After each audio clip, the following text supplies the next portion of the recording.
Well, it's time for critical thinking. And what do you have for us? Well, I would like to talk to you about tying into the subject at hand, which is currencies, the law of unintended consequences. You know, the currency markets, as we've been talking about, are a complex system. Yes, they are. And when you mess with complex systems, like dabbling in the currency markets, that creates often unanticipated, undesirable outcomes. Now, this goes back all the way to Adam Smith in the 1700s. Robert Merton wrote the seminal paper on this in the 1930s, 1936, I think, but don't quote me on that. And so the law of unintended consequences, or that there are unintended consequences for your actions, certainly applies to a lot of aspects of our life.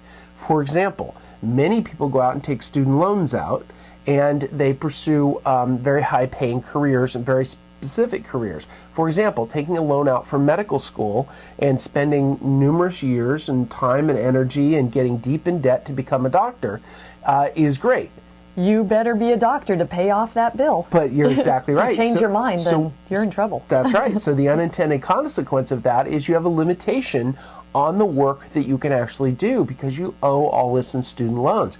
Same is true with lawyers. You know, a lot of people go become lawyers and they find out, well, I don't really like the law, but now they have these six-figure loans that they have to pay back. And that's an unintended consequence. They don't really think about that they're limiting what they can do for work because they owe all this money. Well, here's some other examples. So to help people that were poor buy houses, they helped by easing mortgage qualifications. And how good did that work? They weren't able to pay off the mortgages. So we ended up getting a lot of them back. The no-doc loans, liar loans, the way they call them, but they still weren't able to make the payment. So now we're in the mess that we're in. Well, and it wasn't just the goal of trying to help someone that didn't really quite qualify for a mortgage get a mortgage. Also, the unintended consequence of having a lot of speculators that could clearly qualify for one mortgage, not qualifying for one, qualifying for 10. And so we had this huge property bubble as an unintended consequence of simply trying to ease credit for those to get them into a house a little bit easier.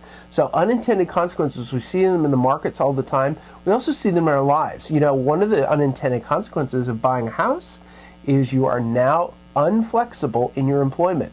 You know, if you have a mortgage and you can't, and you lose your job, you have to sell the house to go look for a job. And a lot of people right now don't want that, don't want to sell their house because they'll lose money in their house. Stuck in underwater. That little location. And then you got to find employment in that location or commuting distance to that location. It's definitely an unintended consequence that you often don't think of when buying a house. And the other one was CEO pay. Oh yeah, they're paid based on the size of their company sometimes. Bigger the company, the more the CEO makes. So they pursue all of these mergers that maybe aren't the wise decision to make. That's right. But they get a pay raise. Yeah, I don't want to name names, Hewlett-Packard. Did I say that? Yeah, so the bigger the company, the more the CEO makes. So they, of course, want a bigger company because the natural consequences, they want the raise. Now, I will give you one good example of where this can work in your favor. So an unintended consequence of loaning money to a friend is that you often lose the friend and the money. Right? I mean, that's often happens. This is an example of what happens in your favor? But use it to your favor, okay? So you just twist it a little bit. Now, let's say there's somebody you don't like. There's somebody you don't like, well, borrow money from them and then don't pay it back.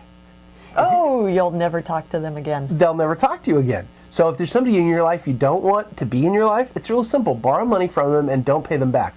They'll leave you alone for sure. Okay, so that's a bad strategy, but I thought it was funny. But it works. It's critical thinking. Okay, so what's your takeaway? The takeaway is decisions are easier made in isolation, but taking into account other factors or not taking into account other factors can create poor outcomes. To avoid that, think of solutions as part of your overall situation and construct a forecast given the different potential outcomes and different potential solutions.